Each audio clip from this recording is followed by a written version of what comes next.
same desk, President Ashraf Ghani clinging to the last fragments of power. But the man gazing down on Kabul's streets has gone, fleeing to neighbouring Uzbekistan. In a Facebook post, he said he'd left to avoid bloodshed. As the Taliban moves in, the West moves out. American helicopters busy over Kabul all day today, ferrying diplomats from the US Embassy to the airport. This disorderly end was not the plan. Hundreds of British troops have now arrived in Kabul to help with the evacuation of thousands of British and Afghan civilians. You should be wearing a mask at all times because we don't know where they're all coming from. The operation is well underway. These troops may not be on the ground for long. Kabul is in chaos. People desperate to leave, taking what they can, fearing a bloody assault. There's little violence so far, but a lot of panic. Crowds descended on banks trying to take out their savings. As police officers and security officials abandoned their positions, the Taliban urged people to stay calm. The people and to not to give chance to plunderers, looters who are waiting for such movements to loot or plunder the properties of the people. But the streets are full of dread. Tens of thousands of civilians displaced by fighting elsewhere, living out in the open, telling stories of abuses at the hands of the Taliban. The Taliban accused them of being in the army or the police. They were taken out of their homes and murdered because they worked for the government. Outside the capital, the Taliban are consolidating their grip on Afghanistan's major cities, like Herat, unfazed by their headlong success, which has government ministers reeling. The saddest part is that I didn't expect this, but now I might face consequences that I never even dreamed of, and I guess that's the price that we pay for trying to make this world a little better. At the border with Pakistan, Afghans are leaving. With or without fighting, the Taliban's takeover looks set to trigger yet another wave of refugees. Tonight at Kabul airport, military and civilian planes offer the only way out. At the gates, chaotic scenes. Who will leave and who will be left behind? Is this how the West's 20-year adventure in Afghanistan will be remembered? For 20 years, the UK has committed its military, money and lives to Afghanistan. Some of the fiercest fighting was here in Helmand. The effort ends with a frantic scramble to get out. The situation in Afghanistan continues to be extremely difficult, getting more difficult, I would say. And our priority is to make sure that we deliver on our obligations to UK nationals in Afghanistan, to all those who have helped the British effort in Afghanistan over 20 years, and to get them out as fast as we can.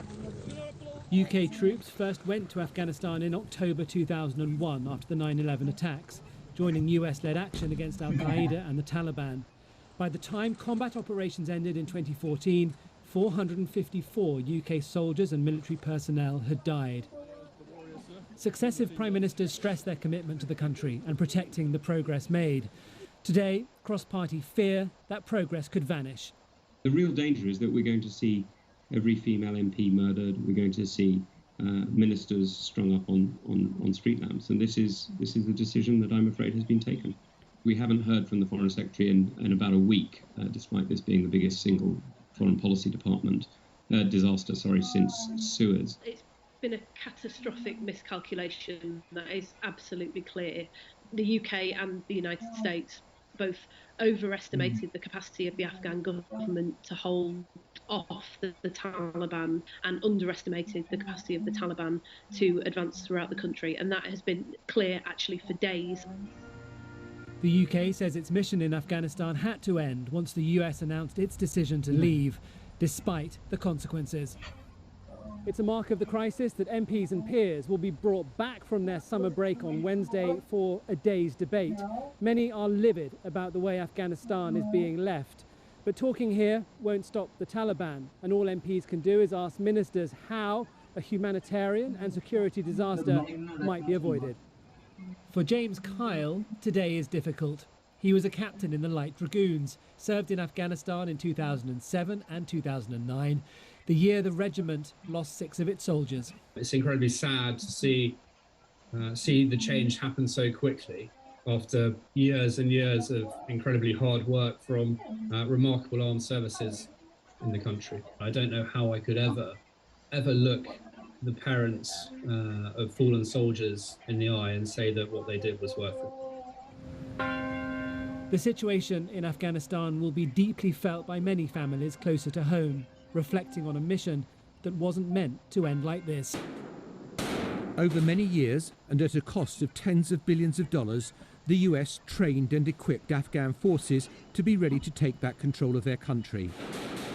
But they collapsed like a house of cards, one of many miscalculations made by the Biden administration over these dizzying few weeks.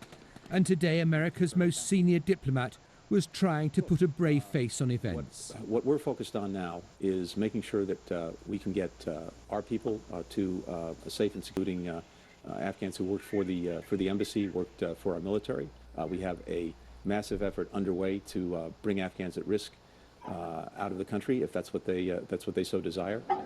America's attempt to export liberal democracy to Afghanistan is well and truly over.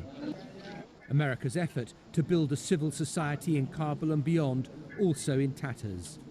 And Joe Biden's prediction from 5 weeks ago that everything would be just fine has not worn well.